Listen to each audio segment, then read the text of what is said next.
صل على محمد وآل محمد. اللهم صل على محمد وآل محمد. اللهم صل على محمد وآل محمد. أعوذ بالله من الشيطان الرجيم. بسم الله الرحمن الرحيم. اللهم إني أسألك موجبات رحمتك وزائم مغفرتك والنجاة من النار ومن كل بلية والفوز بالجنة والرضوان في دار السلام وجوار نبيك محمد عليه وآله السلام. اللهم ما بنا من نعمة فمنك لا إله إلا أنت أستغفرك وأتوب إليك. اللهم صل على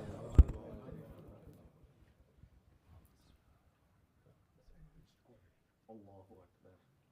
بسم الله الرحمن الرحيم.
بسم الله الرحمن سبحان ربي العظيم. اللهم صل على محمد الله الله.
أعوذ بالله من الشيطان الرجيم. بسم الله الرحمن الرحيم. الله أكبر الله أكبر. أشهد أن لا إله إلا الله. أشهد أن لا إله إلا الله. أشهد أن محمدا رسول الله. أشهد أن محمدا رسول الله. أشهد أن عليا ولي الله. أشهد أن عليا حجة الله. حي على الصلاة. حي على الصلاة. حي على الفلاح. حي على الفلاح. حي على خير الأمل. حي على خير الأمل. قد قامت الصلاة. قد قامت الصلاة. الله أكبر الله أكبر. لا إله إلا الله. اللهم صل على محمد وعلى محمد. I'm in a state of safar, so inshallah my salat will be qasr and you'll finish accordingly after the second rak'ah. Bismillah ar-Rahman ar-Rahim. Inna salati wa nusuki wa mahyaya wa mamati lillahi rabbil alameen. Allahu Akbar.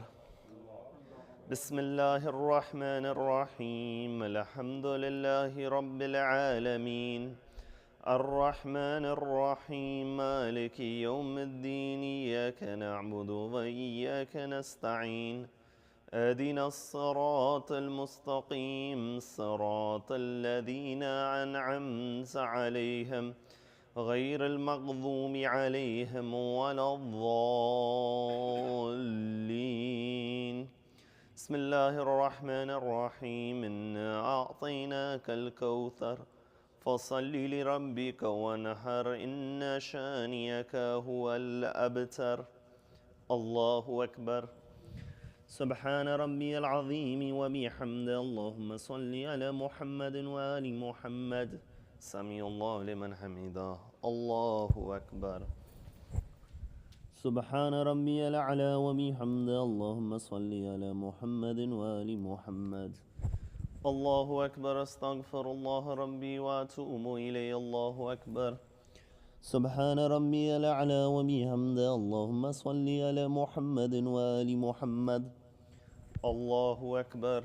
بحول الله وقوته أقوم وأقعد. بسم الله الرحمن الرحيم. الحمد لله رب العالمين الرحمن الرحيم مالك يوم الدين. إياك نعبد وإياك نستعين. اهدنا الصراط المستقيم صراط الذين أنعمت عليهم غير المغضوب عليهم ولا الضالين. بسم الله الرحمن الرحيم.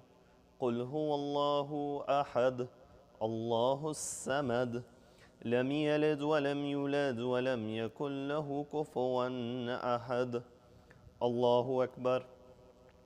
اللهم صل على محمد وآل محمد. يا الله يا رحمن يا رحيم يا مقلب القلوب ثبت قلوبنا على دينك بحق محمد وآله الأطهار.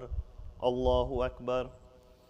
سبحان ربي العظيم وبحمده. اللهم صل على محمد وآل محمد. سمع الله لمن حمده. الله أكبر. سبحان ربي الأعلى وبحمده. اللهم صل على محمد وآل محمد. الله أكبر. أستغفر الله ربي وأتوب إليه. الله أكبر.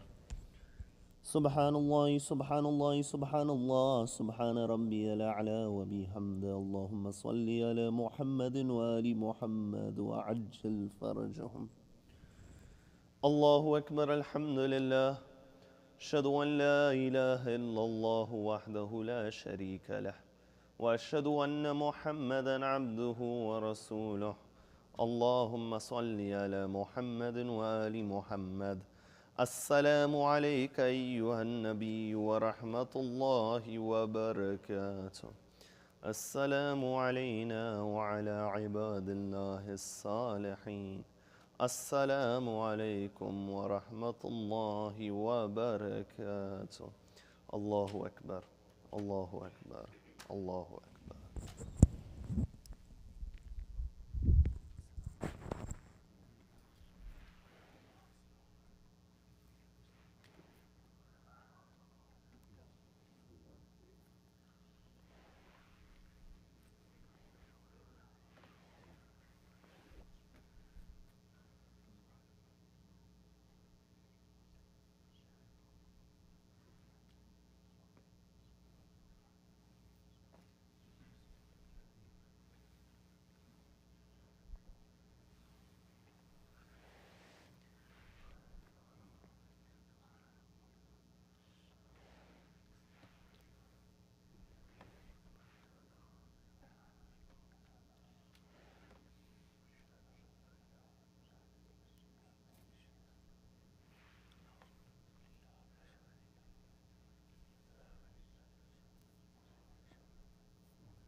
الله وملائكته يصلون على النبي يا أيها الذين آمنوا صلوا عليه وسلموا تسليما. اللهم صل على محمد وآل محمد. أعوذ بالله من الشيطان الرجيم. بسم الله الرحمن الرحيم. اللهم إنه ليس لي علم بموضع رزقي وإنما أطلبه بخطرات تخطر على قلبي فأجول في طلبه البلدان فأنا فيما أنا طالب كالحيران لا أدري في سهل هو أم في جبل أم في أرض أم في سماء أم في بر أم في بحر وعلى يد من ومن قبل من وقد علمت أن علمه عندك وأسبابه بيدك وأنت الذي تقسمه بلطفك وتسببه برحمتك اللهم فصل على محمد واجعل يا ربي رزقك لي واسعا ومطلبه سهلا وما أخذه قريبا ولا تعنني بطلب ما لم تقدر لي فيه رزقا فإنك غني عن عذابي وأنا فقير إلى رحمتك فصل على محمد وآله وجد على عبدك بفضلك إنك ذو فضل عظيم الله صل على محمد وآل محمد الله بسم الله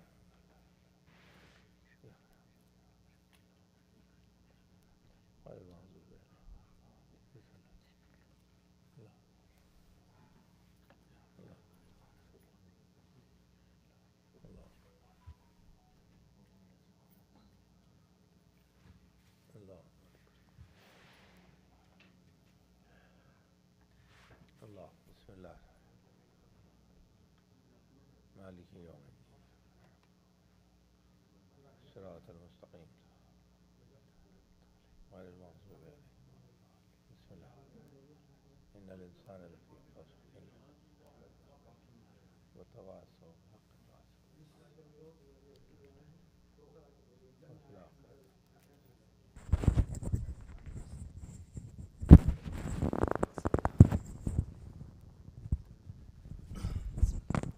السلام عليك يا رسول الله، السلام عليك يا أمير المؤمنين، السلام عليك يا فاطمة سيدة النساء العالمين، السلام عليك يا حسن بن علي المجتبى ناصح الأمين، السلام على الحسين وعلى علي بن الحسين وعلى أولاد الحسين وعلى أصحاب الحسين، السلام عليكم يا تسة المعصومين من ذرية الحسين، السلام عليكم ورحمة الله وبركاته. السلام عليك يا غريب الغرباء، السلام عليك يا معين الضعفاء والفقراء، السلام عليكم ورحمة الله وبركاته.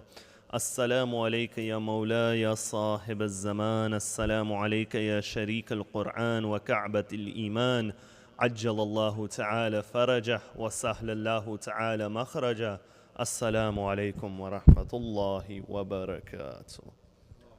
اللهم صل على محمد. تقبل الله تقبل الله تقبل الله تقبل الله.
جی ٹھیک ہے.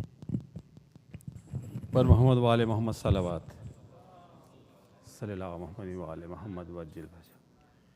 اعوذ باللہ من الشیطان الرجیم. بسم اللہ الرحمن الرحیم. روی عن جابر بن عبد اللہ الانصاری عن فاطمہ الزہراء علیہ السلام بنت رسول اللہ صلی اللہ علیہ وآلہ انہا قال دخل علی ابی رسول اللہ فی بعض الایام فقال السلام علیک یا فاطمہ فقلت علیک السلام قال انی اجد فی بدنی ضعفا فقلت له اعوذک باللہ یا ابتاه من الضعف فقال یا فاطمة ائتی بالکساء الیمانی فغطینی به فاتیته بالکساء الیمانی فغطیته به وصرت انظر الیہ واذا وجهه یتلالع کأنه البدر فی لیلة تمامہ وکمالہ. اللہم صلی اللہ محمد وآل محمد وجل.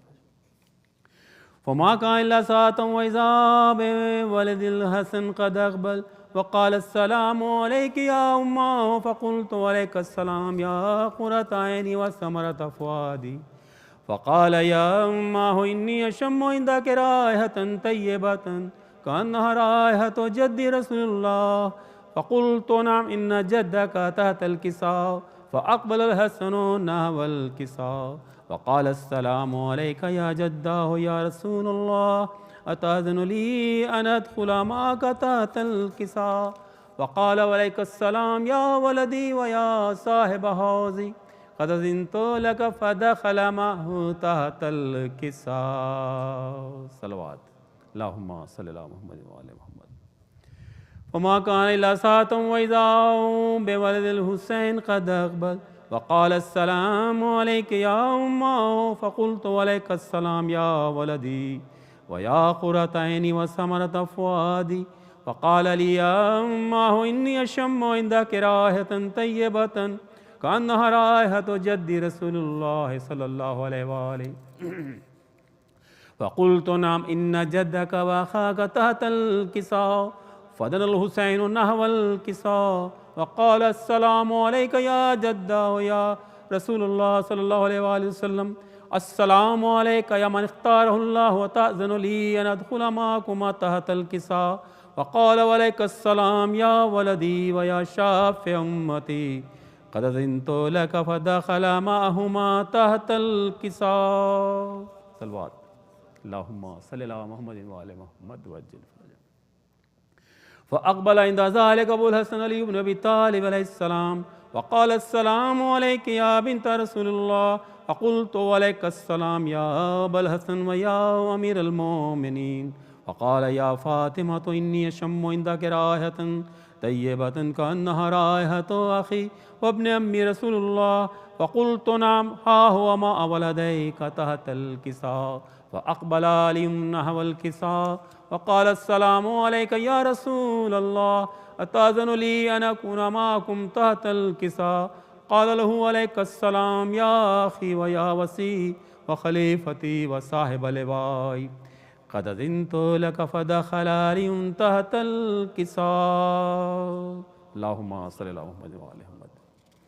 ثم آتيت نحو الكساء وقلت السلام عليك يا أبتاه يا رسول الله أتأذن لي أن أكون معكم تحت الكساء قال وعليك السلام يا بنتي ويا بزتي قد أذنت لك فدخلت تحت الكساء. اللهم صل على محمد وآل محمد. ولما اكتملنا جميعا تحت الكساء أخذ برسول الله بطرف الكساء وأومأ به اليمنى إلى السماء وقال اللهم إن هؤلاء أهل بيتي وخاصتي وهامتي لحمهم لحمي ودمهم دمي يؤلمني ما يؤلمهم ويحزنني ما يحزنهم أنا حرب لمن حاربهم وسلم لمن سالمهم وعدو لمن عاداهم ومحب لمن أحبهم إنهم مني وأنا منهم فاجعل صلوات وبركات ورحمتك وغفرانك ورضوانك علي وعليهم واذهب عنهم الرجس وطهرهم تطهيرا. اللهم صل على محمد وآل محمد. وقال الله عز وجل يا ملائكتي ويا سكان سماواتي إني ما خلقت سماء مبنية ولا أرضا مدهية ولا قمرا منيرا ولا شمسا مضيئة ولا فلكا يدور ولا بحرا يجري ولا فلكا يسري إلا في محبته هؤلاء الخمسة الذين هم تحت الكساء. وقال الأمين جبرائيل يا ربي ومن تحت الكساء. وقال عز وجل هم أهل بيت النبوة ما الرسالات هم فاطمة وأبوها وبالها وبنوها. اللهم صل على محمد وعلى محمد. وقال جبرائيل يا ربي أتأذن لي أن أهبط الأرض ليكون معهم سادسا. فقال الله نعم قد أذنت لك. وهبط الأمين جبرائيل وقال السلام عليك يا رسول الله. الذي الأعلى يقرأ السلام يخصك بالتحية والإكرام ويقول لك وعزتي وجلالي إني ما خلقت السماء مبنية ولا أرض مدهية ولا قمرا منيرا ولا شمسا مضيئة ولا فلكا يدور ولا بحرا يجري ولا فلكا يسري إلا لأجلكم ومحبتكم. وقد أذن لي أن أدخل معكم فهل تأذن لي يا رسول الله. وقال رسول الله وعليك السلام يا أمين وحي الله إنه نعم قد أذنت لك. فدخل جبرائيل معنا تحت الكساء. اللهم صل على محمد وعلى محمد. وقال لأبي إن الله قد أوحى بسم الله الرحمن الرحيم إنما يريد الله ليذهب عنكم الرجس أهل البيت ويطهركم تطهيرا. اللهم صل على محمد وعلى محمد. وقال علي لأبي يا رسول الله أخبرني ما لجلوسنا هذا تحت الكساء من الفضل عند الله. وقال النبي صلى الله عليه وآله وسلم والذي بعثني بالحق نبيا واصطفاني برسالة نجيا ما ذكر خبرنا هذا في محفل من محافل أهل الأرض وفيه جمع من شيعتنا ومحبينا إلا ونزل عليهم الرحمة وحفت بهم الملائكة واستغفرت لهم إلى أن يتفرقوا. وقال علي عليه السلام إذن والله فزنا وفاض شيعتنا ورب الكعبة. وقال أبي رسول الله صلى الله عليه وآله يا علي والذي بعثني بالحق نبيا واصطفاني برسالة نجيا ما ذكر خبرنا هذا في محفل من محافل أهل الأرض وفيه جمع من شيعتنا ومحبينا وفيه مهموم إلا وفرج الله همه إلهي آمين ولا مغموم إلا وكشف الله غمه إلهي آمين ولا طالب حاجة إلا وقضى الله حاجته إلهي آمين. وقال علي عليه السلام إذن والله فزنا وسعدنا وكذلك شيعتنا فازوا وسعدوا في الدنيا والآخرة ورب الكعبة. اللهم صل على محمد وعلى محمد. إن الله ملائكته يصلون على النبي يا أيها الذين آمنوا صلوا عليه وسلموا تسليما. اللهم صل على محمد وعلى محمد وجل.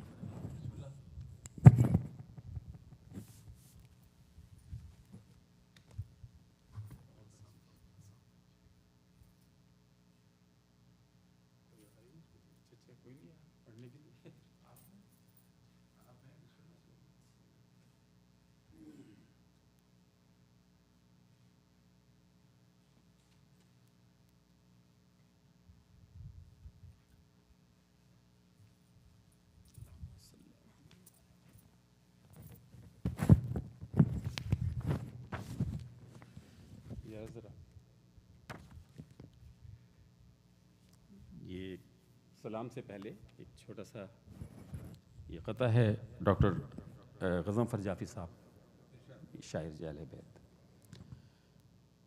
صحرا اداس رنگ گلستان اداس ہے صحرا اداس رنگ گلستان اداس ہے جس گل کو دیکھیے وہ پریشان اداس ہے. کل حضرت امام علی رضا کی شہادت کا دن تھا تو اسی پر یہ قطعہ ہے. جس گل کو دیکھیے وہ پریشان اداس ہے،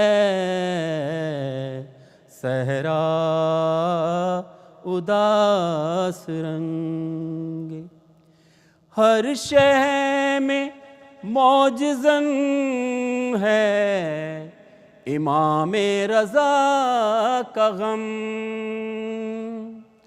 ہر شے میں معجزن ہے، امام رضا کا غم، خاک اڑ رہی ہے عالم امکان اداس ہے، صحرا اداس رنگ، گلستان اداس ہے، جس گل کو دیکھیے وہ پریشان اداس ہے۔ صلوات بھیجیے گا محمد والے۔ یہ نوحہ ہے اور یہ سلام کے طور پہ صلوات بھیجیے، اللہم صلی علی محمد وعلی محمد۔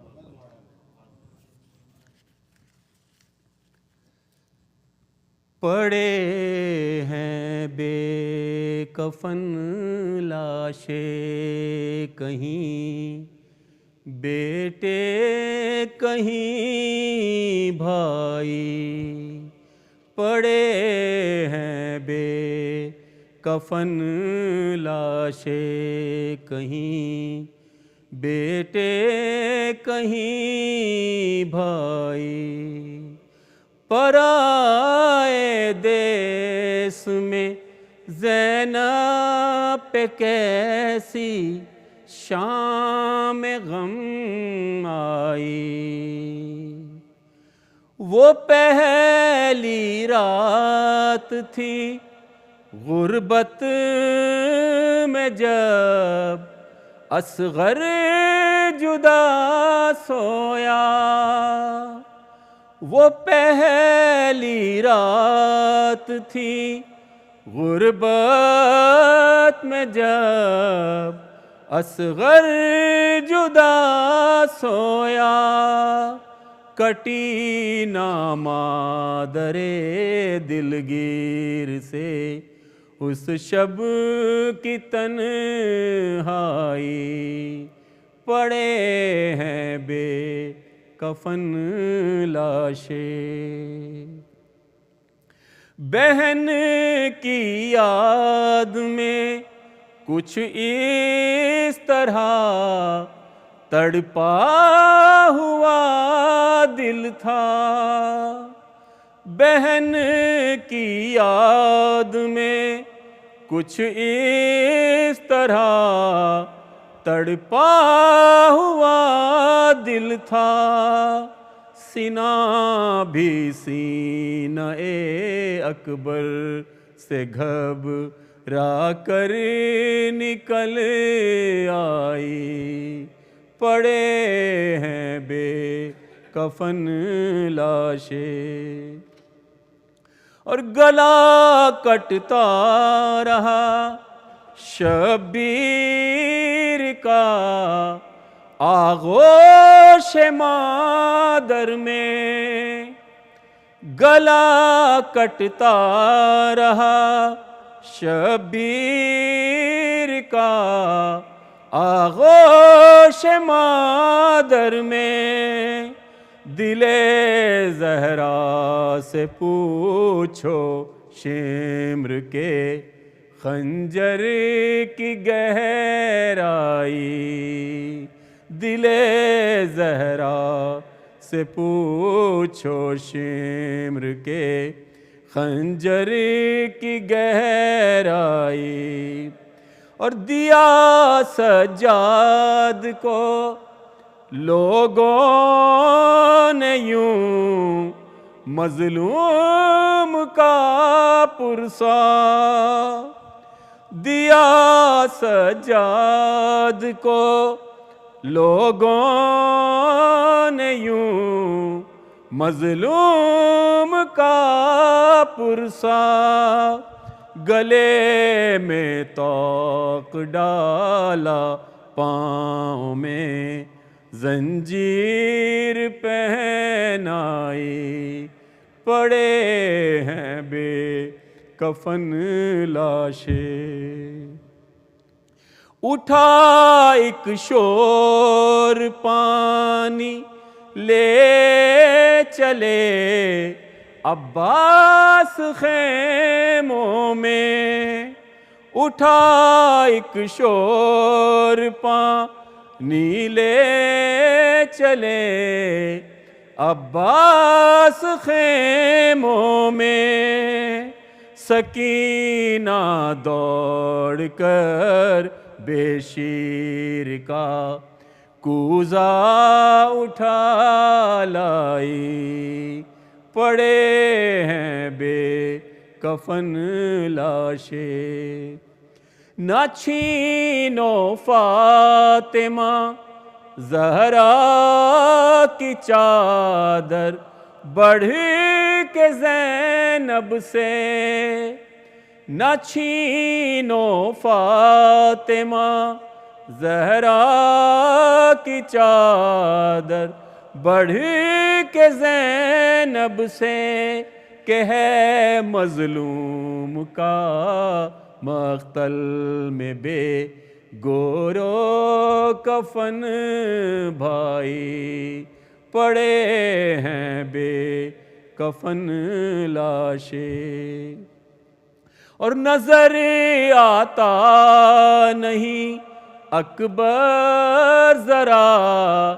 آواز دے دینا نظر آتا نہیں اکبر ذرا آواز دے دینا تمہارے ساتھ رخصت ہو گئی بابا کی بینائی پڑے ہیں بے کفن لاشیں وہ تنہائی کا عالم فاطمہ کے لال پر آیا وہ تنہائی کا عالم فاطمہ کے لال پر آیا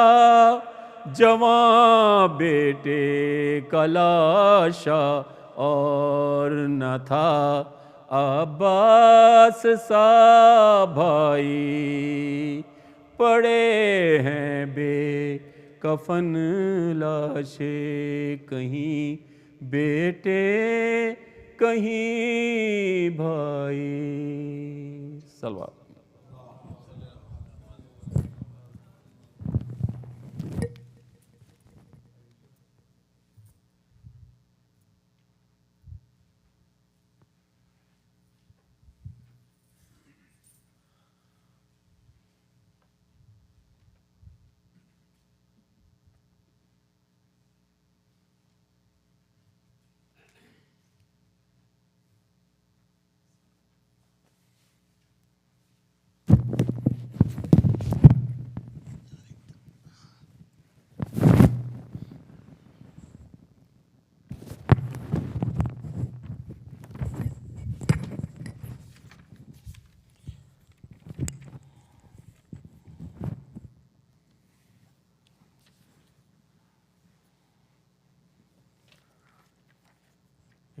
سورہ فاتحہ آج کے جو اسپانسر ہوں گے مرحوم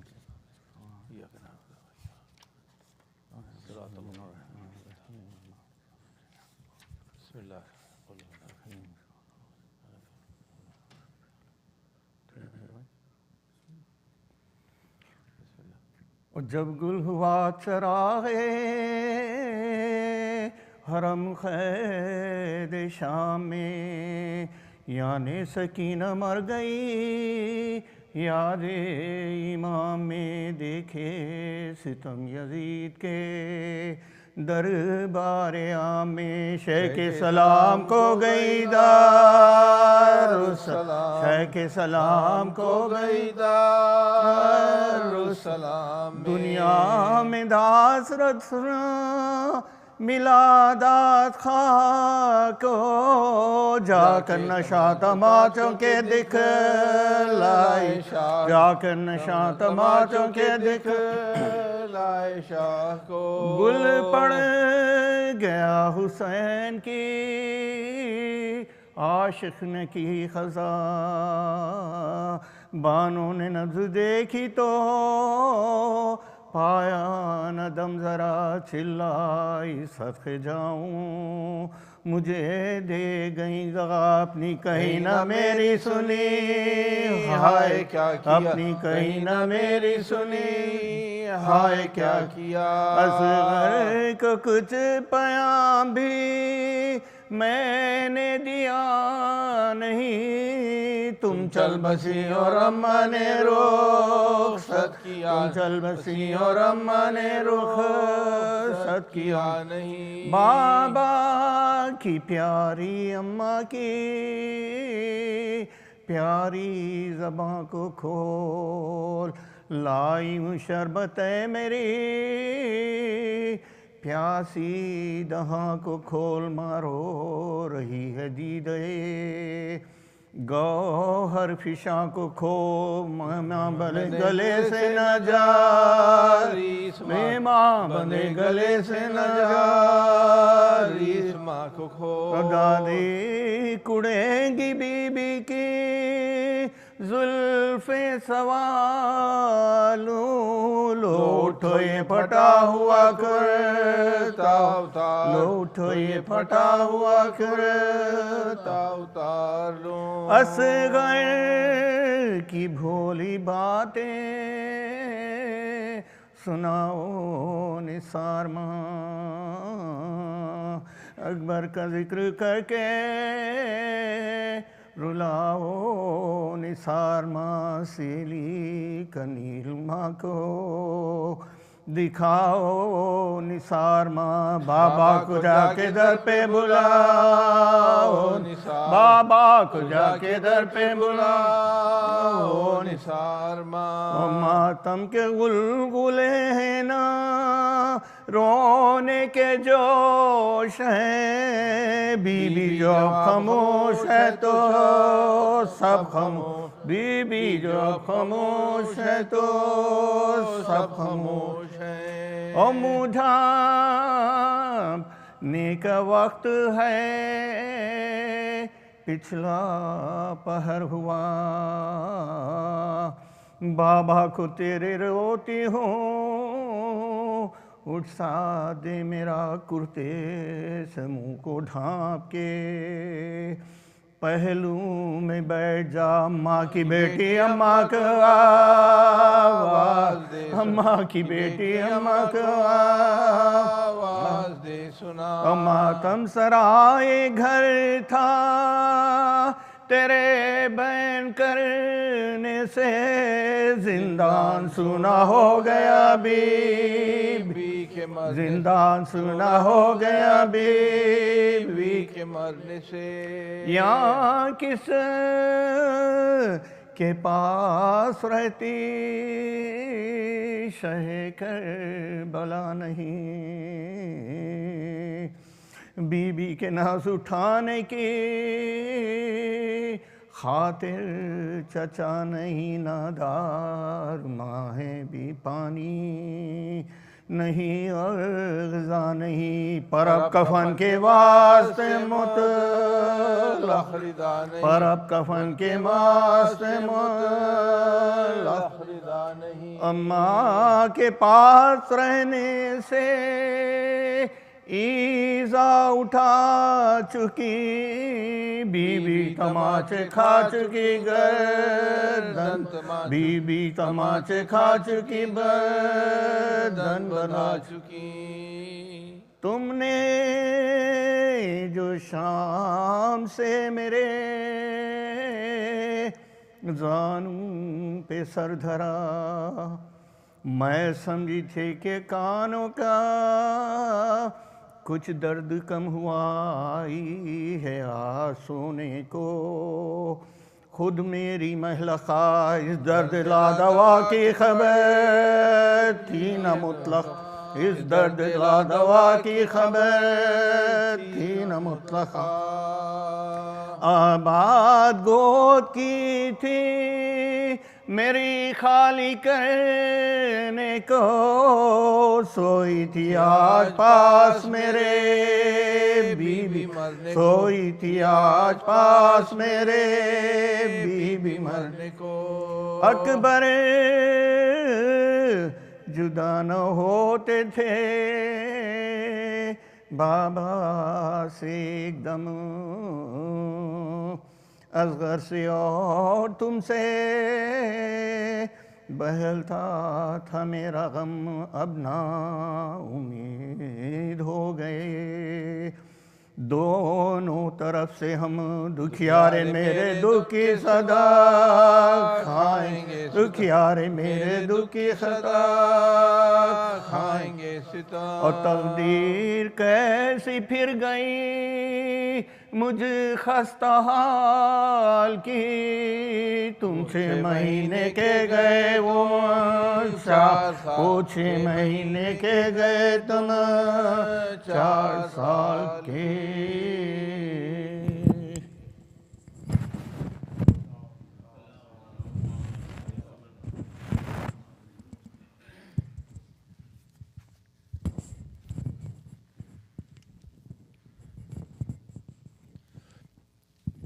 Salawat. The sponsors of tonight's programs are Mr.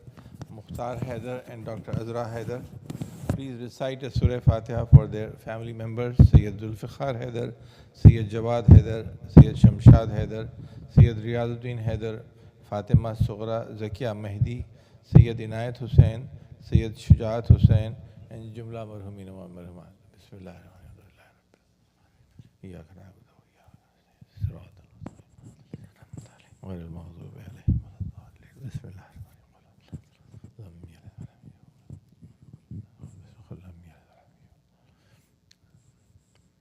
صلوات اللهم صل على محمد وآل محمد. We are very fortunate to have with us a very young speaker, Sayyid Bilal Rizvi from Dallas. He has been to Najaf, and he has been to Baitul Qaim also before. Inshallah, he'll be with us this weekend, and he'll be with us till Arba'in. On Tuesday night, the Shab-e Arba'in, we'll also have an Urdu Majlis, and also on Wednesday night. So these 2 nights we'll have Urdu program also here at Baitul Qaim. So please be here. Tomorrow at 2 o'clock, they have an Arba'in walk in Princeton from Washington, Nassau Street, at that monument. I think that's the Washington Monument, if I'm not mistaken. I'm sorry, am I correct? That's the Washington Monument. So please be there at, and also they have asked, the organizers have asked you to bring with you a Quran, maybe a small short Quran or something.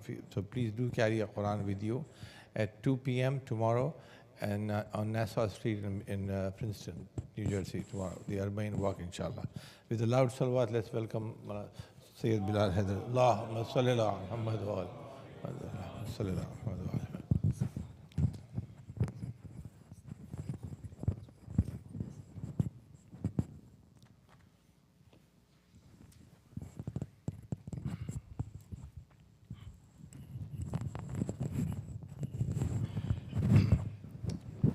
رحم الله من قرأ سورة الفاتحة.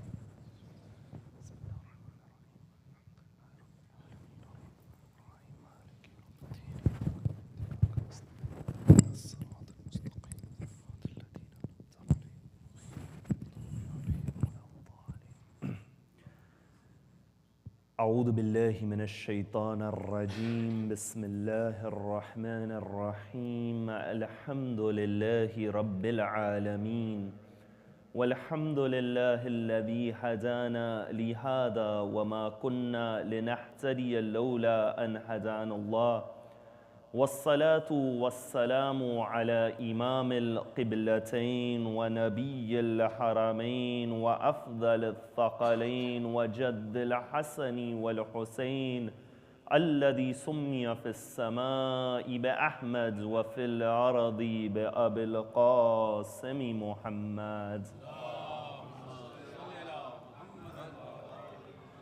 وعلى أهل بيته الطيبين الطاهرين المعصومين الصادقين المظلومين المنتخبين والذين أذهب الله عنهم الرجس وطهرهم تطهيرا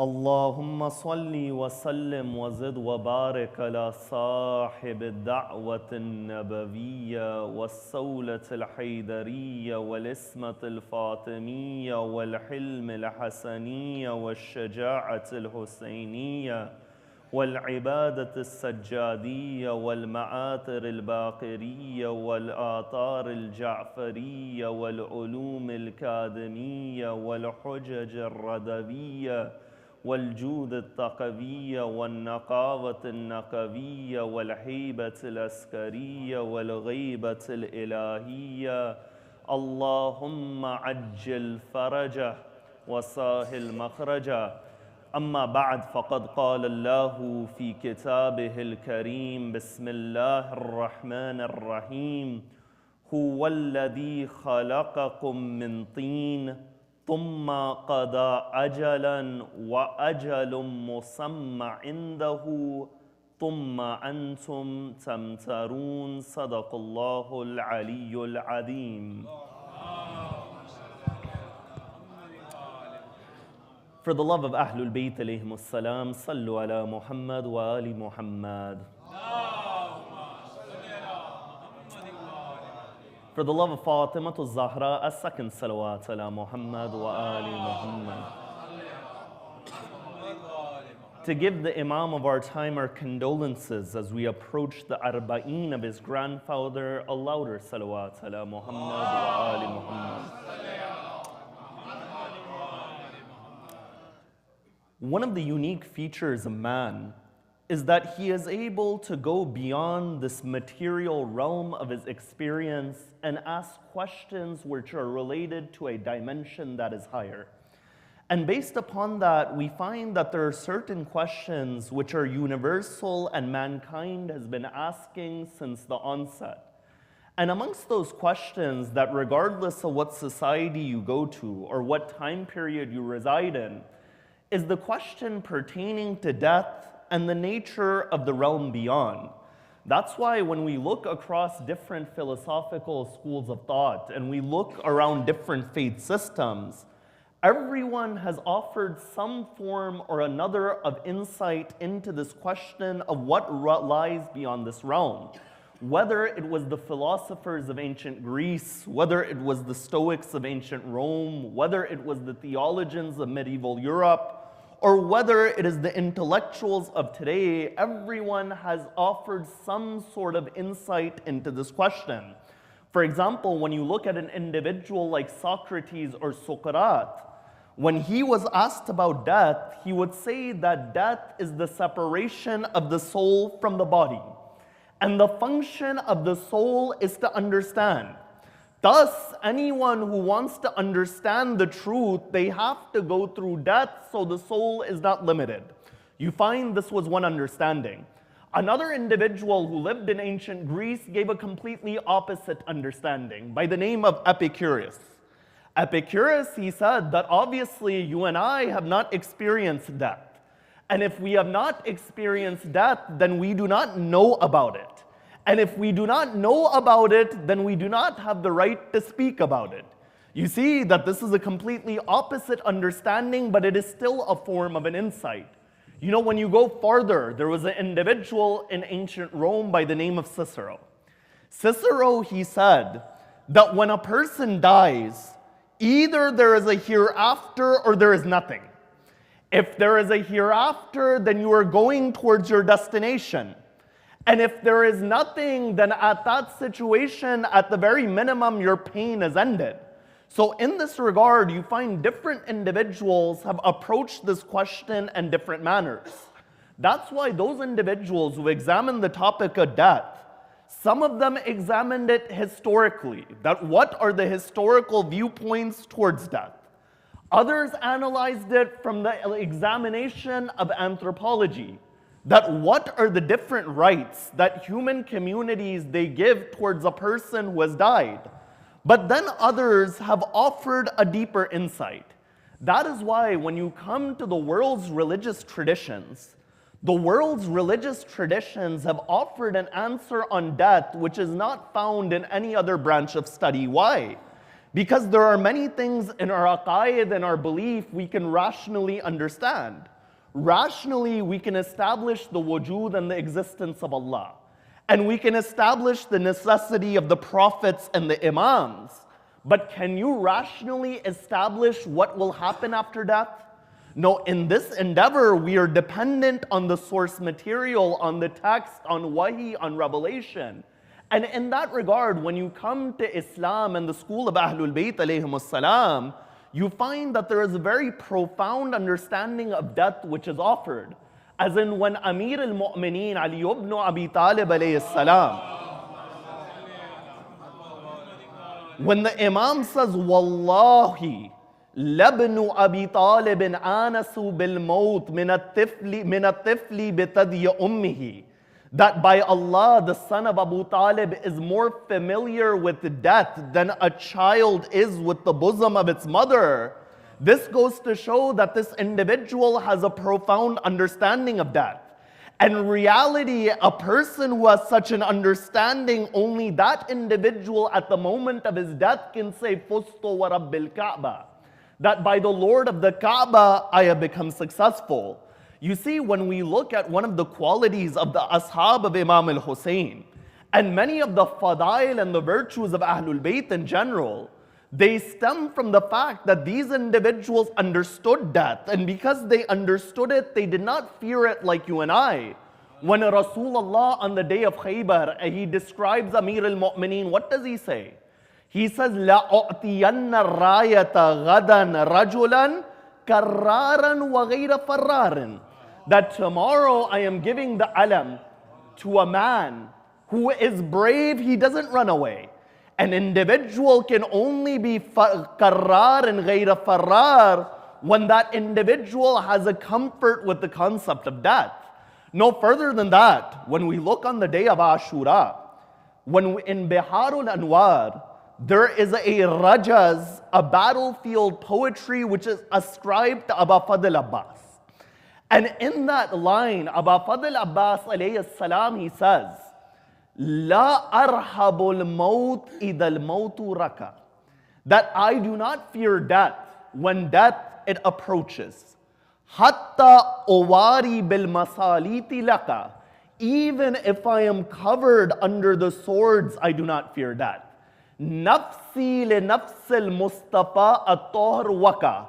My soul is for the soul of Rasulullah, for those who are chosen.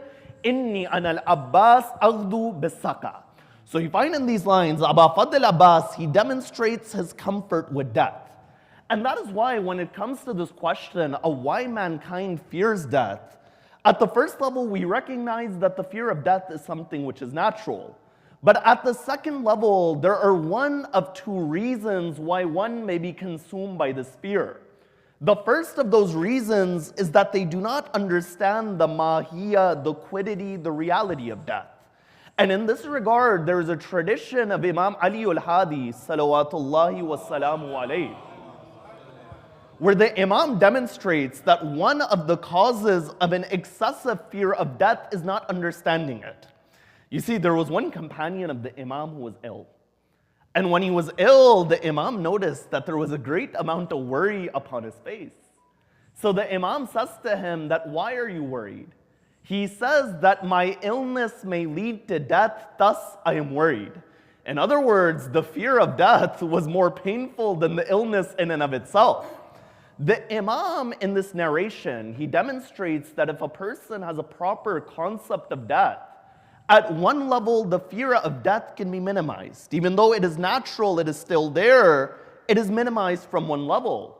So the Imam says to that individual, oh man, if there was a pond and you washed yourself in that pond many times a day, what would happen? The man said, I would become clean. The Imam says this is the reality of death for a believer. Death is a process which is purifying the mu'min at that moment. So you find at one level, a proper concept is something which goes a long way in reducing the fear. But at the second level, you find an individual fears death. Why? They fear death because of the life that they lived.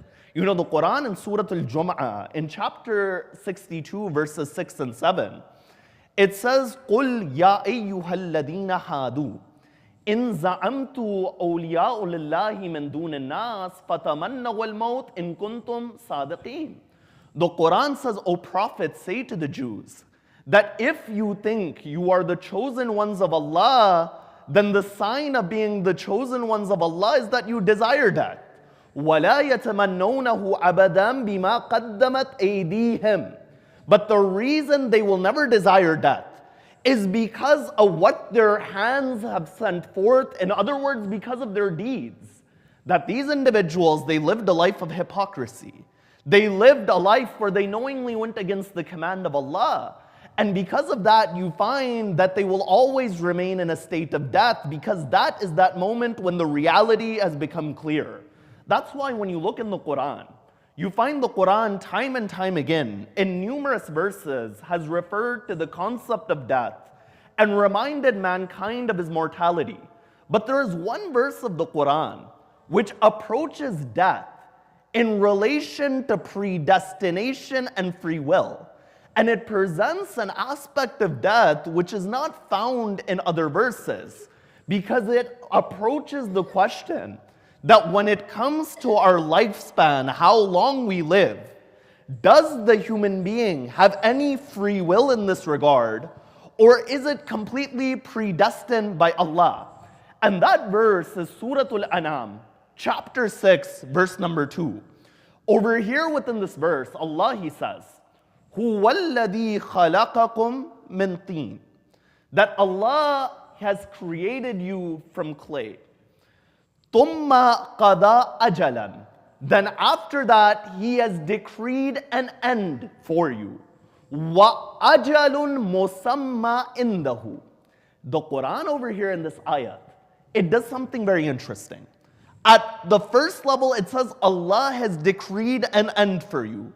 But then it says there is another end which is known to Allah, ثُمَّ أَنْتُمْ تَمْتَرُونَ, but you remain in a state of doubt. The question of analysis in tonight's majlis is, why does the Quran say that there is one death which has been decreed and there is one death which is known by Allah? Does this mean that there are two lifespans which are potential for mankind? Or does this mean that there is one lifespan? And we'll examine this topic under the basis of this ayat. Now, when it comes to this ayat, the first thing that this verse it mentions is هُوَ الَّذِي خَلَقَكُمْ. That if we are going to come towards the topic of death, the first thing that it mentions is that Allah is the creator of you mankind. And Allah is the Khaliq. Over here, the question that one needs to understand is that can we use the word Khaliq and creator for anyone other than Allah? You see, when you look in the Quran and you go to Surah Al Imran, chapter 3, verse 14, there is a quotation from the Prophet Jesus, Nabi Isa. And over there in that quotation, Nabi Isa alayhi salam says, أَنِّي أَخْلُقُ لَكُم مِّنَ الطِّينِ كَحَيَّةِ الطَّيْرِ فَأَنْفُقُ فِيهِ فَيَكُونُ طَيْرًا بِإِذْنِ اللَّهِ. He says, أَنِّي أَخْلُقُ. That I am creating from this clay the form of that bird.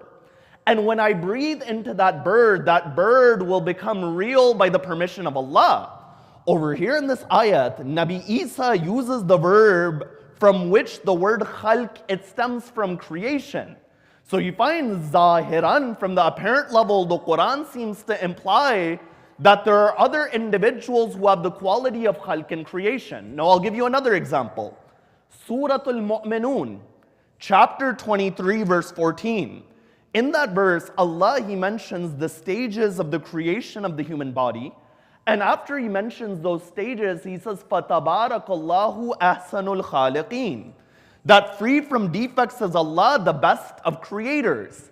The word khaliqeen is used in the jam'ah and the plural. So this outwardly once again applies that the word creator can be applied to other individuals. You see, over here, the realization that we need to have is that there is a discussion of adab and etiquette when you approach Allah and the deen of Allah. And what I mean by this is that even though certain verbs at the realm of action can be implied to other individuals, the noun we reserve for Allah. Yes, other individuals may be able to create, but we reserve the word khaliq out of etiquette for Allah. But no, at the second level, there are certain qualities which at the level of the verb and the fi'l, it says that Allah carries it out. But we do not use those qualities when we call Allah. And I'll give you an example. Surah Al Imran, chapter 3, verse 54. وَمَكَرُوا وَمَكَرُ اللَّهُ وَاللَّهُ خَيْرُ الْمَاكِرِينَ. You know, makar in the Arabic language is a type of plot which is carried out away from the eyes of those who can see it. Something which is carried out in secrecy. The Quran is saying that you may plot, but Allah also plots and Allah is the best of plotters. In Dua Joshan al-Kabir, any other dua which has the names of Allah, have you ever heard anyone say Ya Makir? We don't say Ya Makir because it is outside of the realm of adab. And the key point that I'm approaching towards is that when it comes to calling Allah, the sifat of Allah, His names and His attributes, we call Allah in the way Allah has described Himself. And that is that reality. You know, in the modern world, in this whole world of gender debate, people, they ask that why does the Quran say huwa for Allah? Qul huwallahu ahad. That He, Allah, has no partners. The first level of the answer is that in the Arabic language, there is only a masculine and a feminine. When it comes to English, you have a masculine, you have a feminine, and you have a neuter gender. The neuter gender is neither male or female, but many of the Eastern languages, particularly those that stem from Aramaic, you find that they have a male and a female only. So when we say Allah is He, we are not saying that He is He in the form of gender. It is a figurative usage. But the second reason we use the word He for Allah is because Allah in the Quran has described Himself with the word huwa. And when we call Allah, it is the realm of adab that we call Him in the way that He has described Himself. In the same way, when it comes to Ahlul Bayt or the Prophet, there is a particular etiquette with which you approach. You see, the beauty of the ziyarat literature and the visitation literature is that the visitation literature says to us that we understand that you are our lovers. But the peak of ishq is that when you come on our ziyarat, you address us in the way that we have taught you for us to be addressed. You see, many people, they ask that what is the reality of Karbala? Once one begins to examine the ziyarat literature, you do not see the reality of Karbala and the fadail of Ahlul Bayt from any zakir and orator. But it is the imams of Ahlul Bayt who are explaining the fadail of Ahlul Bayt within the ziyarat. That's why Imam Ja'far as-Sadiq, salawatullahi wa salamu alayh, he says to his companion by the name of Mufaddal, that, O Mufaddal, إِذَا أَتَيْتَ قَبْرَ الْحُسَيْنِ فَقُفْ بِالْبَابِ وَقُلْ هَذِهِ الْكَلِمَةِ. That, O Mufaddal, that when you go to the grave of Imam al-Hussein, stop over there and say these words, O Mufaddal.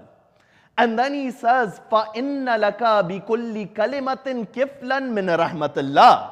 And O Mufaddal, if you recite our ziyarat in the way that we have given to you, for every word you recite, there is a portion of the rahmah and the mercy of Allah. So you find over here, the first thing that this verse does is that it reminds us of etiquette and adab. And this adab starts by, at the highest level, by addressing Allah, and it continues when we address Rasulullah and the Ahlul Bayt as well. But then after that it says, هُوَ الَّذِي خَلَقَكُمْ مِنْ طِينٍ. That substance with which God created mankind from is clay. Teen is made of turab and ma. That dust and water, when they come together, they make clay. You know, there are many narrations which imply that that clay which one is created from has an impact upon our mizaj, upon our natural inclinations and de-inclinations. And I'll give you an example. Because if we are going to understand this, we need to examine that if clay is made of dust and water, does the Quran say all forms of water are the same? Or does the Quran say that there are different forms of water? That is why when you go to Surah Al-Fatir, chapter 35, verse 12, Allah says over here, هَذَا أَدْبٌ فُرَاتٌ سَائِغٌ شَرَابُهُ وَهَذَا مِلْحٌ أُجَاجٌ. The Quran is saying that there is one type of water which is sweet, pleasant for the one who drinks it. But then there is another type of water which is salty and it is bitter. So the Quran is showing that when it comes to water, there is not all of the same type. And if the type of water differs, then the teen and that clay differs as well. Now at the second level, the question is that if it is made from water and turab from the earth, are all forms of the earth the same or do they differ? And over here we find that there is a verse of the Quran in Surah Al-A'raf in chapter 7. It says, وَالْبَلَدُ الطَّيِّبُ يَخْرُجُ نَبَاتُهُ بِإِذْنِ رَبِّهِ. That blessed land, the plant and the vegetation comes out of it by the permission of Allah abundantly. وَالَّذِي خَبُوتَ لَا يَخْرُجُ إِلَّا نَكِيدًا. That which is land which is devoid, it is a land which does not have nutrient, you find that the plant, it comes out of it very sparsely. You know, this ayat was actually used by Imam al-Hassan in a conversation with Muawiyah. You know, Muawiyah, he looks at Imam al-Hassan, and it was the habit of Imam al-Hassan that he would keep a heavy beard. And Muawiyah was an individual who would have a very light beard. So he says to Hassan, he says Imam al-Hassan to him that, why is it that you keep it heavy? And Imam al-Hassan, he replies by using this ayat as a demonstration of who Ahlul Bayt are. He says that land which is tayyib, that land which is pure abundance comes from it. And that land which is devoid, nothing comes from it. In other words, he says to Muawiyah, O Muawiyah, we are that pure land. That from this household, one after another, you find that abundance and kathrat is coming. Because we are from that household which is the misdaq of Kawthar within the Quran. And you are from that household, one after another, you find people who are devoid of any values. So you find over here, the Quran is showing that in the way water is of different types, you find that earth is of different types. That is why there is a very famous narration within the school of Ahlul Bayt, which has been quoted from the 6th Imam alayhi salam, where the Imam says, Inna shi'atana khuliku min fadli tinatina. That our Shia have been created from that leftover clay which has been used to create us. Now over here from this question, from this narration, a question arises. Does this mean that everything in our life is predestined? Does that mean that we are predestined to stay upon the school of Ahlul Bayt? You find the reality is this, is that what this ayat of the Quran is referring to, and what these narrations refer to, is that everyone when he is created, he has a unique mizaj and a constitution. And based upon that mizaj, you find that there are certain things that you excel in, and there are certain things which are outside of your realm of expertise. You know, there's a very famous narration that a man from Syria, he comes to Imam Ja'far as-Sadiq salawatullahi wa salamu alayhi. And when he comes to Imam as-Sadiq, you find that he had a number of questions about a number of different subjects. Imam as-Sadiq said to him that discuss with my companions, And if my ashab are not able to answer you, then I will give you the answer. So you find the man says, my question is in relation to Arabic grammar. The Imam says, if you have questions about Arabic grammar, go to Humran. He says, now I have a question about fiqh. The Imam says, if your question is about fiqh, then go to Zurara. The man says, I have questions about theology. He says, if you have questions about theology, then go to Hisham ibn Salim. He says, I have questions about akhlaq. He says, go to Hamza at-Tayyar. He says, I have questions about imamat. He says, go to Hisham ibn Abdul Hakam. Hisham ibn al-Hakam. So what the Imam is showing is that each of these different individuals, based upon their mizaj, they were able to excel in a certain area. That's why even when it comes to our communities, there may be certain individuals who are excellent at organizing the community. There are certain individuals who are excellent at serving in other manners. It is not that one manner is better than the other, but in reality, it is that mizaj, and based upon that, there is a personalized experience through which one can excel. And you find time and time again, we see this in the seerah of the companions of Ahlul Bayt. Because some of these companions, their seerah outwardly, it contradicts itself. You know, you've heard of the companion by the name of Ali ibn Yaqteen. Ali ibn Yaqteen was a Sunni. And he comes to the school of Ahlul Bayt. He was an individual who was a part of the Abbasid government. So he comes to the Imam and he says to the Imam, that Imam al-Rida, that should I remain a part of the government? The Imam says, remain over there. You find this is one level. But then there was another individual. That individual, you find that his title was Al-Jammal. A Jamal, a person who would have many camels and he would give out his camels.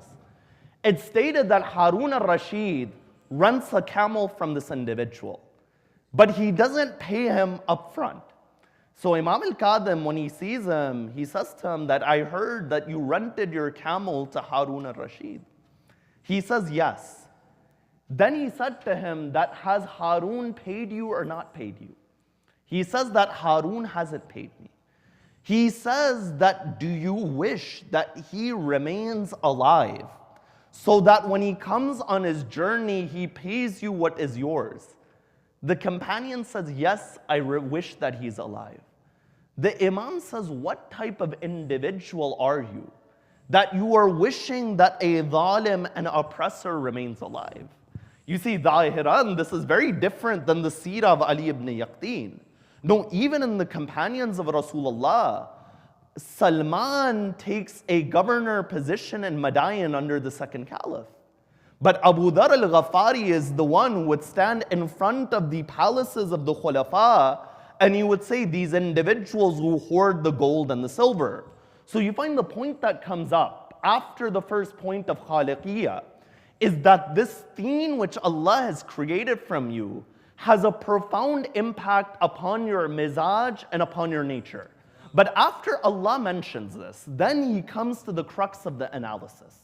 He says, ثُمَّ قَضَى أَجَلًا وَأَجَلٌ مُسَمَّ إِنْدَهُ, that Allah has decreed an endpoint for you, but then there is a known endpoint which remains with Allah. You see, one of the names of death is Ajal. And the word Ajal, literally in the Arabic language, means when a contract comes to an end. That's why in Surah Al-Qasas, in chapter 28, verse 28, it mentions the story of when Musa meets Shu'aib in Madain. And when Musa meets Shu'aib, Musa marries the daughter of Shu'aib under the condition that either he serves Shu'aib, he works for him for 8 years or 10 years. Chapter 28, verse 28, it says, ذَلِكَ بَيْنِي وَبَيْنَكَ. This agreement is between me and you. أَيُّمَا الْأَجَلَيْنِ قَدَيْتُ فَلَا عُدْوَانَ عَلَيَّ. It uses the word ajal, and it says whichever of these ends that we choose, whether it is 8 or 10 years, there is no blame over me. You see, at one level, literally, the word ajal means an end. But when it comes in relation to the human being, obviously it signifies death. That's why Allah in Surah Al-Ankabut, in chapter 29, verse 5, It says, لِمَنْ كَانَ يَرْجُو لِقَاءَ اللَّهِ فَإِنَّ أَجَلَ اللَّهِ لَآتٍ. You see, this verse over here, it says those who desire to meet Allah, then indeed that death which Allah has decreed is coming. This ayat is showing that the true nature of death is that you meet Allah. That the first level of the ayat says, those who desire to meet Allah, death is coming. In other words, these are two expressions for the same reality. You know, one of the titles of Nabi Ibrahim was Khalilullah. That Ibrahim was the friend of Allah. It's stated in one hadith that when Malakul Maut comes to Ibrahim, Malakul Maut says, "O Ibrahim, I have come to take your soul." Ibrahim says, "O Malakul Maut, go and tell Allah that have you ever seen a friend who desires for his friend to die?" That Ibrahim is Khalilullah.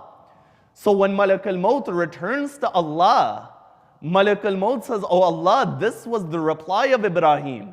Allah says, "O Malakul Maut, go and tell Ibrahim, when have you seen a friend hesitate to meet his friend?" So you see in that reality, لِمَنْ كَانَ يَرْجُو لِقَاءَ اللَّهِ فَإِنَّ أَجَلَ اللَّهِ لَآتٍ. But over here in this ayat, it says that one death is there. Then one death is known by Allah. You know, anything which is with Allah, it does not undergo change. It is only within this world of movement that you have changes. But in the Zat of Allah, change is not over there. That's why the Quran says, "Ma indakum yanfad, wa ma indallahi bakin." That which is with you, it exhausts, it runs out, it changes. But that which is with Allah remains constant. The Quran over here is showing, O mankind, when it comes to your death, there is one death which has been written for you and it is known with Allah. But then there is one death which is decreed. That death which is decreed, you have the capacity, whether you bring it closer or whether you make it farther off. You know, when you look at our du'as, there is no dua which says, "Oh Allah, shorten my life." Every dua, it says, "Yatilu fil umar," that increase my life. The only exception is dua makarimul akhlaq, where Imam Zainul Abidin says that, "Oh Allah, if my life becomes a pasture for shaitan, then take my life." But every other dua is saying, "Oh Allah, increase my life." What this goes to show is that there is a level that when it comes to your death, that even here you have ikhtiyar. That's why there are many narrations from Ahlul Bayt which speak about how an individual can prolong his life.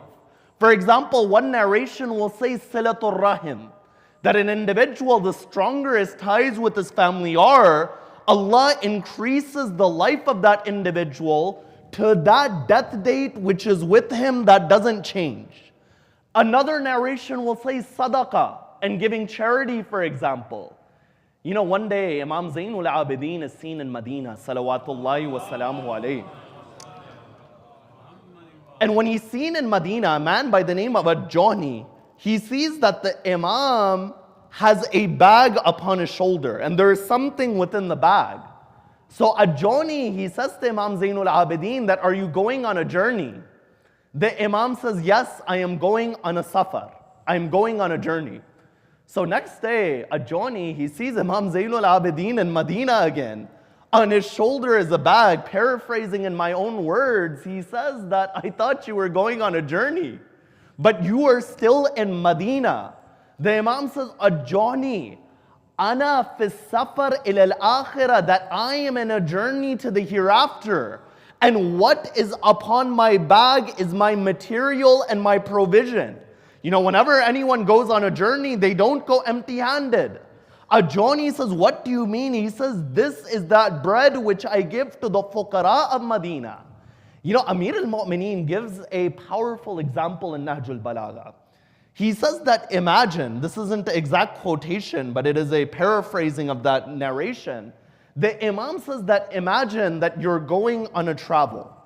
And as you are traveling, a man says that all of this luggage which is with you, I will carry it for you and I'll give it at your destination.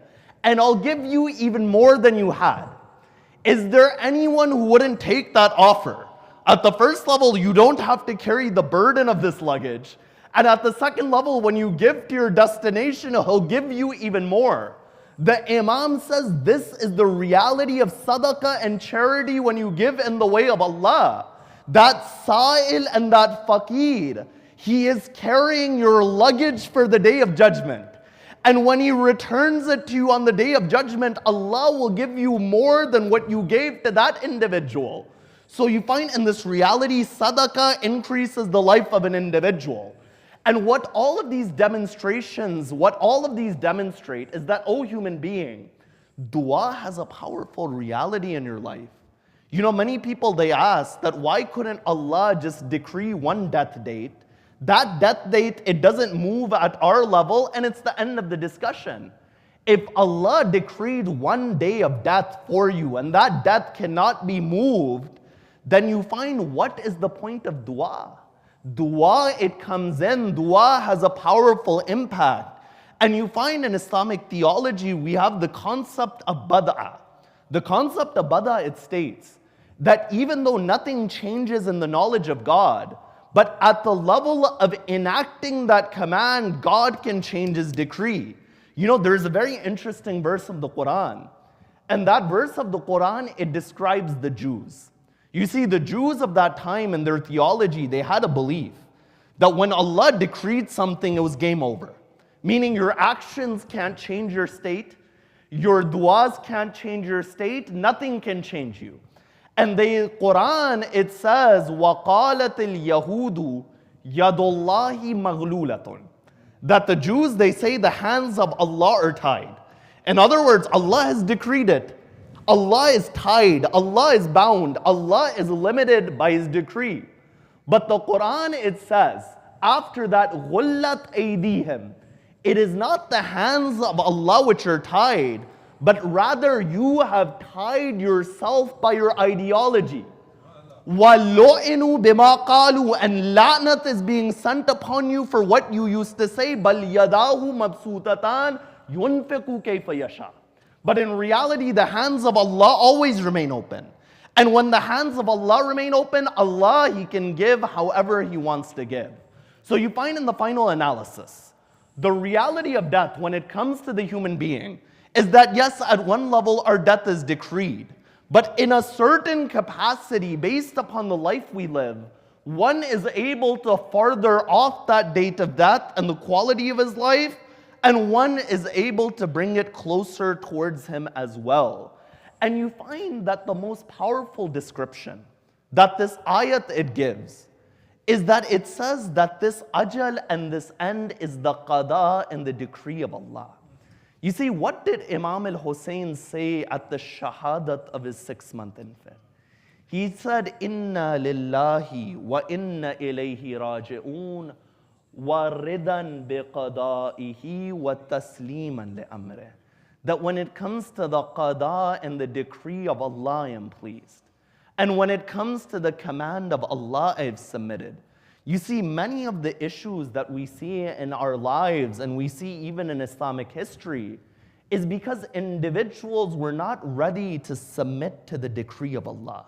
Whether that decree was a command or whether that decree was the wilayah of Ahlul Bayt alayhimus salam. Because at the end of the day, the wilayah of Ahlul Bayt is in the realm of qada and decree. You know, you and I, even if we pray 1,000 units of prayer at night, we will not become Ali ibn Abi Talib. That's why the Imam says in Nahjul Balagha that on the day of Uhud, there were many individuals who were killed, but it was our uncle Hamza who became Sayyid al-Shuhada. And there were other individuals besides my brother Ja'far who were killed, but he is the one who became At-Tayyar. You see, if they had submitted to that decree of Allah, then things would have been easier for them. You know, there's an interesting narration.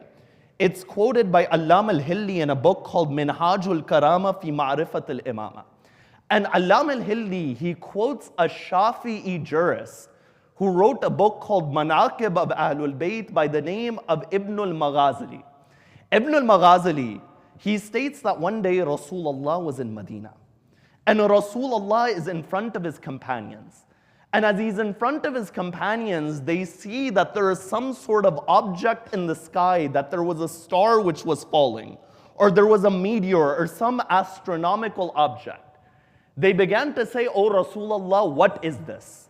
Rasulullah doesn't answer. But Rasulullah says, wherever this object it falls, that individual will be my wasi. You find that the hadith Ibn al-Maghazali states, which Allam al-Hilli he quotes, he says that it falls at the door of Amir al-Mu'mineen Ali ibn Abi Talib. The moment it falls at the door of Amir al-Mu'mineen, they began to say, "Ya Rasulullah, you have erred in your love for Ali. That you have gone beyond the bounds, that they could not accept the decree of Allah." The moment they said that, you find the ayat of the Quran were revealed. وَالنَّجْمِ إِذَا هَوَى مَا ضَلَّ صَاحِبُكُمْ وَمَا غَوَى وَمَا يَنْتَكُ عَنِ الْهَوَىٰ إِنْ هُوَ إِلَّا وَحْيٌ يُوحَىٰ, by the star and when it sets. Your companion has not made a mistake, nor has he erred. But when he speaks, it is of the revelation of Allah. And that is why when you look at this household of Ahlul Bayt, you see the greatness of this household is that they submitted at the highest of levels. You know, if I told you that your day of death is this date, even if that date is 50 years from now, you're going to spend your life in worry. Because if that curtain is unveiled and you know the day you'll die, even if it's far off, you'll always think that that day is coming. But Imam al-Hussein is the one that Rasulullah told them that the day of Ashura is coming. And besides knowing the day of Ashura, what he'll have to give upon that day, Imam al-Hussein, he goes to on that day and he says, "Allahumma anta thiqati fi kulli kar." That, "Oh Allah, in every hardship I rely on you. Wa anta raja'i fi kulli shidda." And you are my hope in every severity. And you find he gives that sacrifice on his day. And without a doubt, one of the greatest tragedies that the Imam was aware of was the tragedy of the women after the day of Ashura. Because it's stated that the moment the shahadat of Imam al-Hussein it happens, Imam al-Zaman and Ziyaratul Nahiya, he describes that moment when the horse of Imam al-Hussein, Dhul Jana, is returning to the tents. And he says, فَبَرَزْنَا مِنَ الْخُدُورِ نَاشِرَاتِ الشُّعُورِ عَلَى الْخُدُودِ لَاتِمَاتِ الْوُجُوهِ صَافِرَاتِ. That the women, when they see that Dhul Jana is coming, they step out of the tent and they begin to slap their faces at that moment. One narration it says that the daughter of Imam al-Hussein, Sakina, when she sees the horse of her father, she goes to Zuljana. She says, "Hal suqiya abi ammata adshana." That, "O horse of my father, answer one question. That did they give water to my father? Or was he thirsty when they killed him?" Then after that, the order it comes to begin to burn the tents of the women of Ali Muhammad. That from one tent to another, the women, they would go. You know, it's stated, Hamid ibn Muslim, he says, that as everyone was running away from the tent, I saw that there was one lady was walking into a burning tent.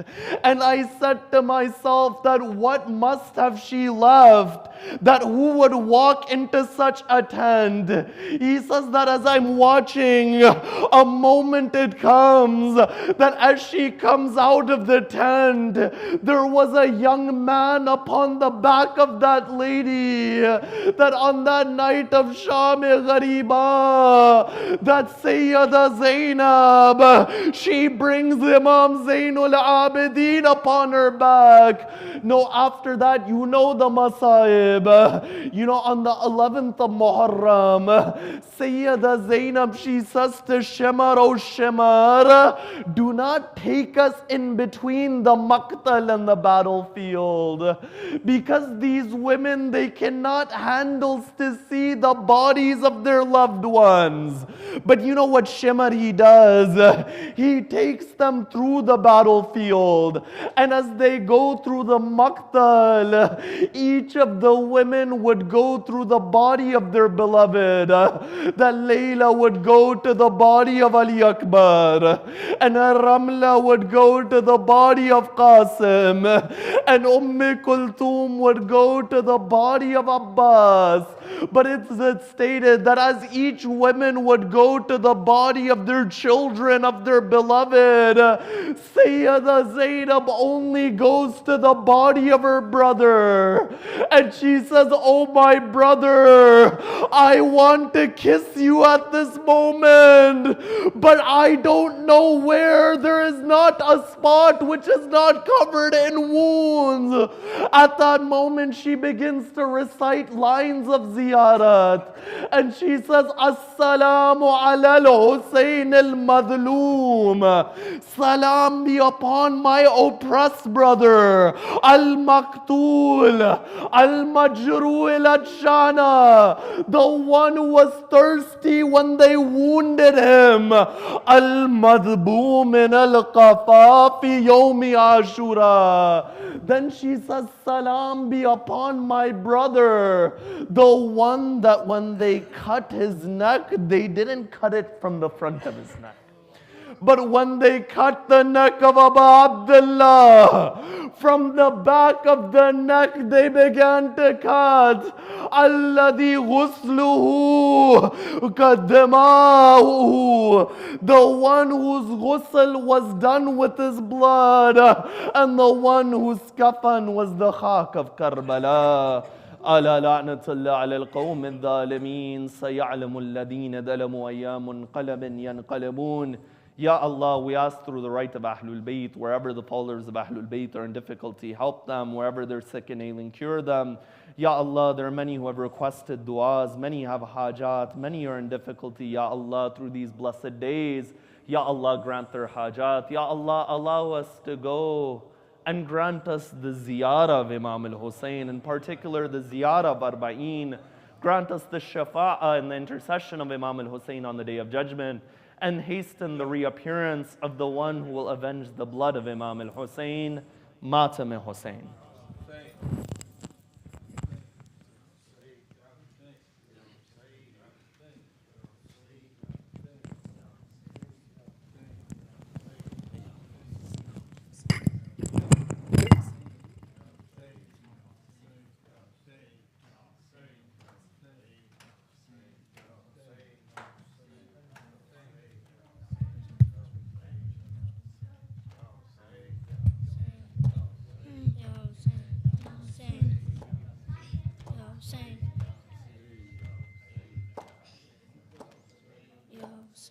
जब मुझे आपके कातिल ने है मारा बाबा, जब मुझे आपके कातिल ने है मारा बाबा, जब मुझे आपके कातिल ने है मारा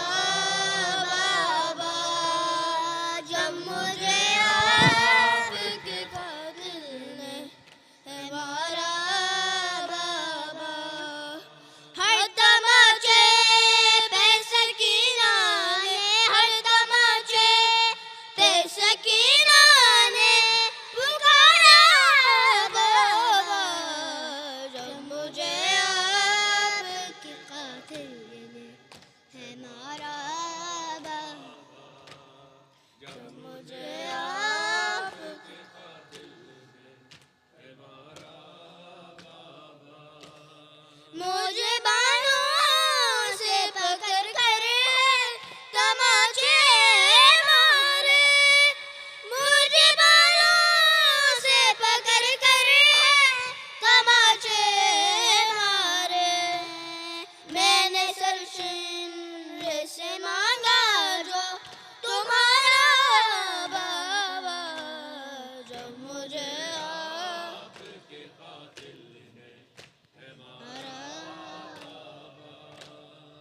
जब मुझे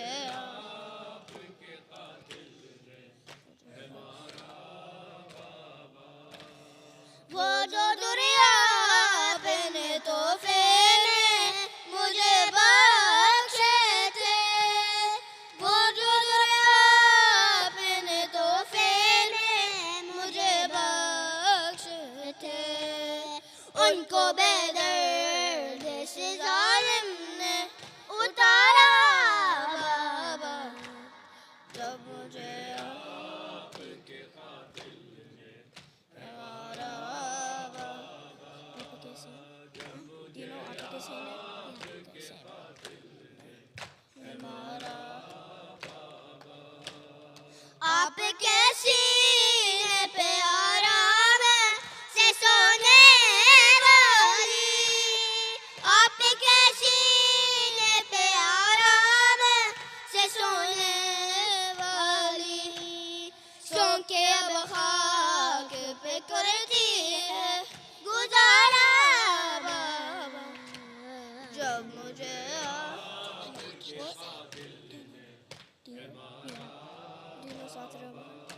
I know all of them.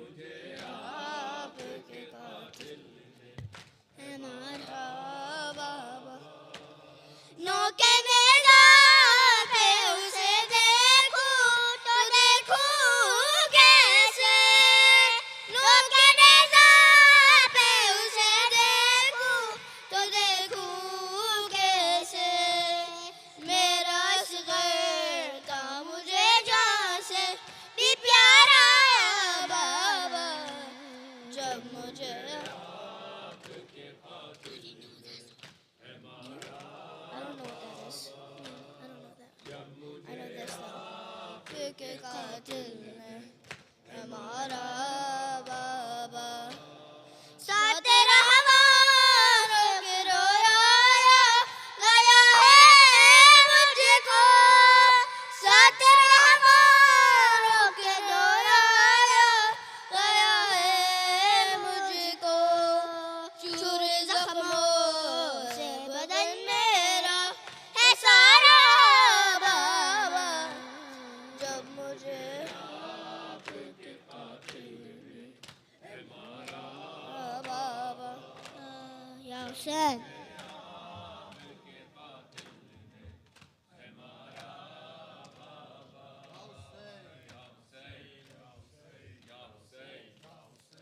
हाँ ये बच्ची कौन है, ये तो सकीना लगती है, हाँ ये बच्ची कौन है, ये तो सकीना लगती, आती है मक्तल की तरफ, आती है मक्तल, देखा है क्यों सूं है नजफ, देखा है क्यों सूं, क्या ऐसा का दादा है अली, क्या ऐसा का दादा है अली, ये तो सकीना लगती है, हाँ ये बच्ची कौन है, ये तो सकीना लगती है, हाँ ये बच्ची कौन है, ये तो सकीना लगती, आती है जो होती हुई, आती है जो होती, सदमों से जागोती हुई, सदमों से पलती हुई ना दे अली,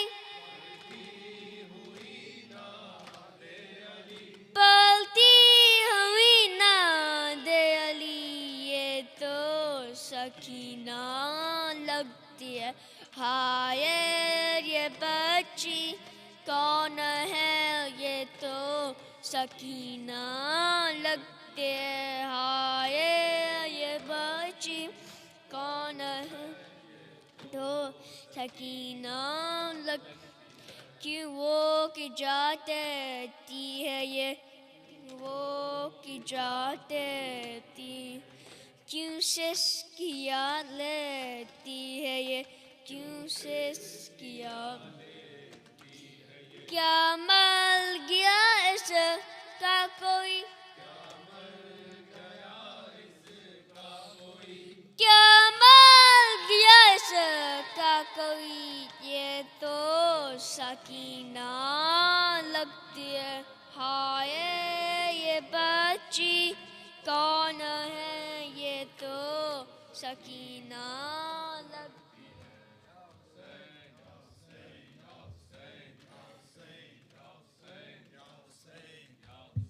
یا حسین یا حسین یا حسین یا حسین یا حسین یا حسین دل برے شیر خدا اے شہید کربلا دل برے شیر خدا اے شہید کربلا دل برے شیر خدا اے شہید تین دن پیاسا رہا تین دن پیاسا رہا اے شہید کربلا دل برے شیر خدا اے شہید کربلا دل برے شیر خدا اے شہید وہ تیری تشنا لبی اے دل بنت نبی تجھ پہ بھی جرم و خطا ظلم کی حد ہو گئی تیرا خیمہ بھی جلا تیرا خیمہ بھی جلا اے شہید کربلا دل برے شیر خدا اے شہید کربلا دل برے شیر خدا اے شہید برچھی اکبر کے لگی تڑپی اکبر کی پھوپھی صبر کے حد پہ رہا ہے حسین ابن علی شکر کا سجدہ کیا شکر کا سجدہ کیا اے شہید کربلا دل برے شیر خدا اے شہید کربلا دل برے شیر خدا اے شہید کٹ گئے دشتے جری مشک بھی خون میں بھری ہو گیا ٹھنڈا علم کربلا روتی رہی باوفا مارا گیا باوفا مارا گیا اے شہید کربلا دل برے شیر خدا اے شہید کربلا دل برے شیر خدا اے شہید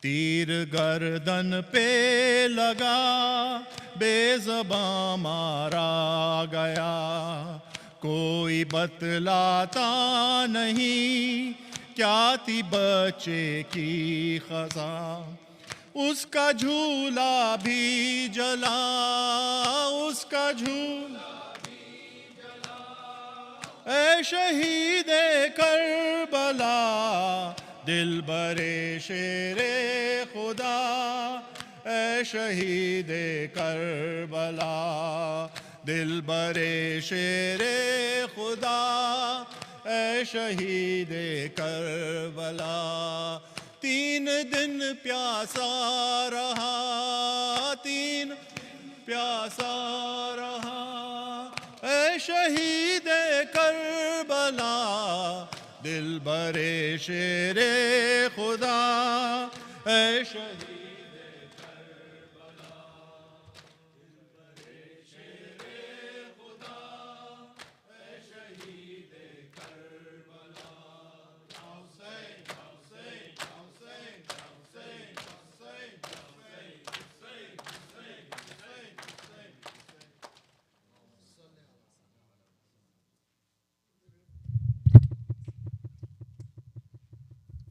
صلی اللہ علیہ یا رسول اللہ، السلام علیک یا نبی اللہ، السلام علیک یا حبیب اللہ، السلام علیک یا امین اللہ، السلام علیک یا ابا الحسن علی ابن ابی طالب امیر المومنین، السلام علیک یا فاطمہ سیدت نساء العالمین، السلام علیک یا ابا محمد الحسن ابن علی، السلام علیک یا حسین ابن علی، السلام علیک ائمۃ المسلمین علی بن الحسین ومحمد بن علی وجعفر بن محمد وموسى بن جعفر وعلي بن موسى ومحمد بن علي وعلي بن محمد والحسن بن علي والحجة بن الحسن القائم المهدي.